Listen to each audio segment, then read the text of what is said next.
मेरी बेटी को बहुत टॉर्चर किया है, उन लोगों ने बहुत टॉर्चर किया है, हर चीज में टॉर्चर किया है, खाने पीने में भी कि ये नहीं खाओ, वो नहीं खाओ, ऐसे नहीं खाओ। हमें जब पीएम रिपोर्ट नहीं दी गई, ये कह के नहीं दी गई कि जब तक आप शव नहीं लेंगे तब तक हम आपको पीएम रिपोर्ट नहीं देंगे। मॉर्च्यूरी में जहाँ पे वो अपनी बहू की लाश अंदर लेके बैठी आई थी, वही मॉर्च्यूरी में सुबह पुलिस वाले आके सब उनके पैर छू रहे हैं। थोड़ी देर बाद फोन उठाया उन्होंने, सी इज नो मोर। हम बोले डॉक्टर को एक बार दिखाओ ना, क्या हुआ है क्या हुआ है। बोले सी इज नो मोर, डॉक्टर ने बोल दिया। पूरी तरीके से प्रोवोक किया, गाली दी, फोन उठा के फेंक दिया, ताकि ये कोशिश कर रही थी कि हमारा कोई अगर रिएक्शन आए तो फिर ये मारपीट करके हमें यहाँ से भगा दें। कोई लॉयर क्यों नहीं मिला हमें तक पूरे भोपाल में? कोई हमारा केस लेने को तैयार नहीं है। इनका बैकग्राउंड बहुत क्लीन है, तो इन्हीं की पहली बहू इनको हैरासमेंट के केस में छोड़ के गई है। ट्विशा शर्मा की संदिग्ध मौत के मामले को 4 दिन हो चुके हैं, लेकिन परिजन अब भी न्याय की गुहार लगा रहे हैं। कोर्ट कचहरी का चक्कर काटने को परिजन मजबूर हैं। इस वक्त देखिए हमारे साथ ट्विशा का पूरा परिवार है, क्योंकि ये सभी लोग नोएडा से भोपाल पहुंचे हुए हैं और 4 दिनों से यहीं डटे हुए हैं, बस इसलिए ताकि ट्विशा को जस्टिस मिल सके। उनका पूरा परिवार आपको नज़र आ रहा है, पिताजी हैं, इनसे बातचीत करते हैं। अभी जो कल कोर्ट में सुनवाई हुई है उसमें क्या दलीलें दी गई, क्या हुआ? क्योंकि एफआईआर की मांग आप लोगों ने पहले की, महिला थाने गए, पुलिस कमिश्नर कार्यालय गए, तो एफआईआर तो हो गई है, लेकिन अब गिरिबाला सिंह को अग्रिम जमानत भी मिल गई है। सर, ये एक बड़ा गलत एग्जाम्पल सेट किया जा रहा है पब्लिक के लिए कि ये कानून जो है गरीब लोगों के लिए ही बना है, ये अमीर लोगों के दायरे से बाहर है। जो लोग बड़े रसूख के पद पे बैठे हुए हैं, जिस ग्राउंड पर दलील पर इनको बेल दी गई है उसमें लिखा है कि एक तो इनकी उम्र 63 साल है। अगर उम्र का वास्ता है तो ये कंज्यूमर फोरम की हेड भी हैं, अभी ये कार्यरत हैं, ये डिसेबल्ड नहीं है, ये फिजिकली फ्री फिट हैं एकदम। दूसरा इनका कारण जो दिया गया कि इनका बैकग्राउंड बहुत क्लीन है, तो इन्हीं की पहली बहू इनको हैरासमेंट के केस में छोड़ के गई है। इनका जो बड़ा बेटा है वो डाइवोर्सी है। तीसरा इन्होंने कारण दिया कि इनका कंडक्ट, बिहेवियर बहुत अच्छा था। तो बिहेवियर के लिए जो हमने इनकी व्हाट्सएप चैट सबमिट करी थी उसमें से सेलेक्टिव एक स्टेटमेंट उन्होंने लेकर के उसको प्ली बनाकर, ग्राउंड बना करके ये बोला गया कि इनका कंडक्ट पूरा का पूरा बहुत अच्छा था, जबकि पूरी चैट ये सजेस्ट कर रही है कि वो कंडक्ट अच्छा नहीं था। तीसरा रेपुटेशन का, तो ये क्या रेपुटेशन के लिए लॉ बना है क्या? ये लॉ बना है कि आपका अगर आप रेपुटेड लोग हैं तो आपको बेल दे दी जाए। ये आज तक ऐसी हिस्ट्री में नहीं हुआ कि ऐसे केसेस में आदमी को एंटिसिपेटरी बेल ग्रांट कर दी गई है। दहेज हत्या का मामला दर्ज हुआ है। दहेज हत्या का मामला दर्ज है सर, ये पूरे साक्ष्य दिए गए हैं हमारी तरफ से, वो साक्ष्य कोर्ट में प्रस्तुत हैं। वो ये अभी ट्रायल का मैटर है, ये कल एंटिसिपेटरी बेल का मामला था। जो सबूत दिए गए, साक्ष्य दिए गए हैं, वो उसके ऊपर ट्रायल को अपना उसका संज्ञान लेता था, पर इन लोगों ने हमारे दिए गए उस साक्ष्यों को बिल्कुल नज़रअंदाज करते हुए जिस ग्राउंड पे बेल दी गई है वो हास्यास्पद है। पहले आप लोगों ने एफआईआर दर्ज करने की मांग की और फिर कहा कि फिर अंतिम संस्कार किया जाएगा, लेकिन अभी भी मॉर्चुरी में ही शव रखा गया है, आप लोग रिसीव क्यों नहीं कर रहे? जी, हमने ऐसी कोई बात नहीं बोली थी। हमने हमेशा से ये बोला था कि हम प्रिलिमिनरी जो फाइंडिंग्स है उसको हम देखना चाहते हैं, पीएम रिपोर्ट को देखना चाहते हैं।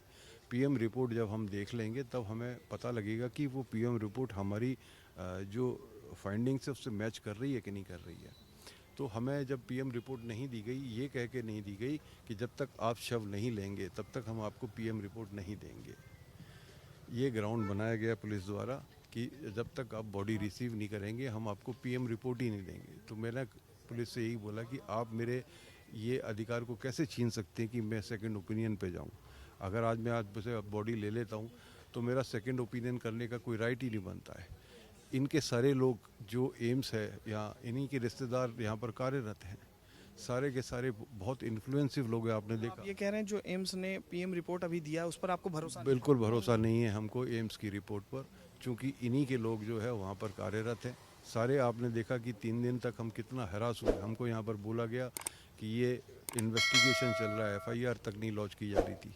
हमने पूरे संघर्ष के बाद में, बहुत दबावों के बाद में इन्होंने हमारी ये इसका एक्सेप्ट करना पड़ा, इनको झुकना पड़ा और हमारी एफआईआर 15 तारीख की रात को 2:30 बजे लॉन्च। आप लोग का आगे का क्या रुख होने वाला है? आगे क्या ये चाहते हैं, हम आगे चाहते हैं कि निष्पक्ष जांच हो और हमें नहीं लगता कि यहाँ पर कोई उसकी निष्पक्ष जांच हो जाएगी, क्योंकि यहाँ पर सारे सिस्टम उनके लिए काम कर रहा है, उनके पैर छू रहा है।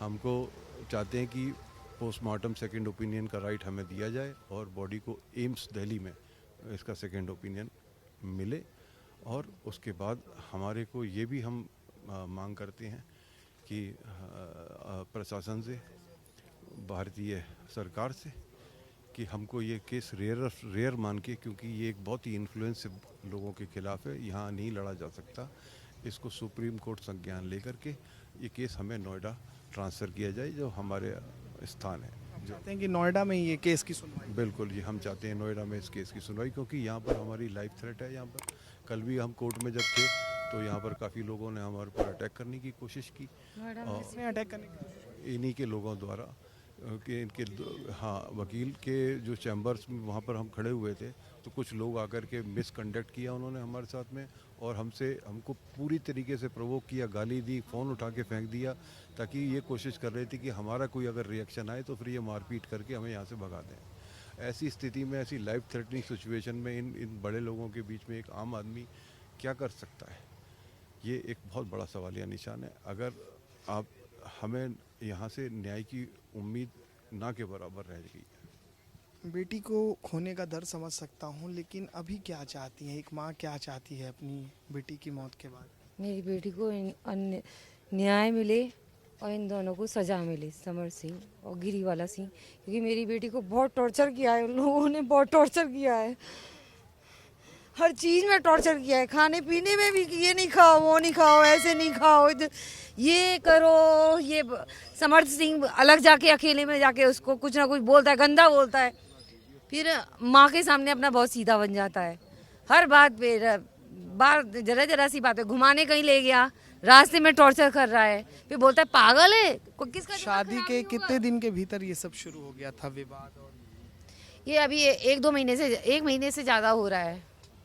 क्या समर्थ कहता था बेटी को? समर्थ क्या कहता था?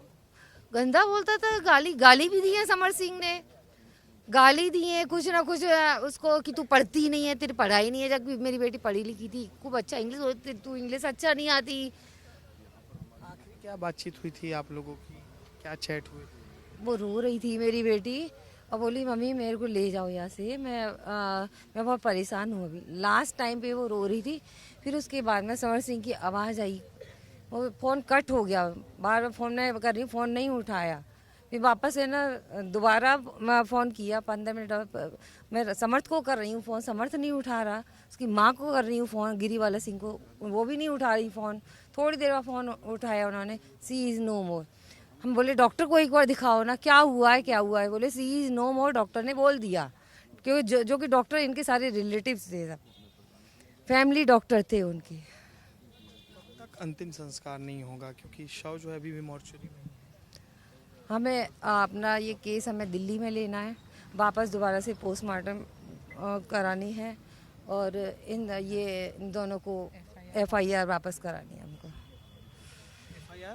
दोबारा एफआईआर करनी है, क्योंकि एफआईआर न माता के नाम पे, न पिता के नाम पे, न भाई के नाम पे, परिवार वालों के नाम पे एफआईआर दर्ज नहीं हुई है।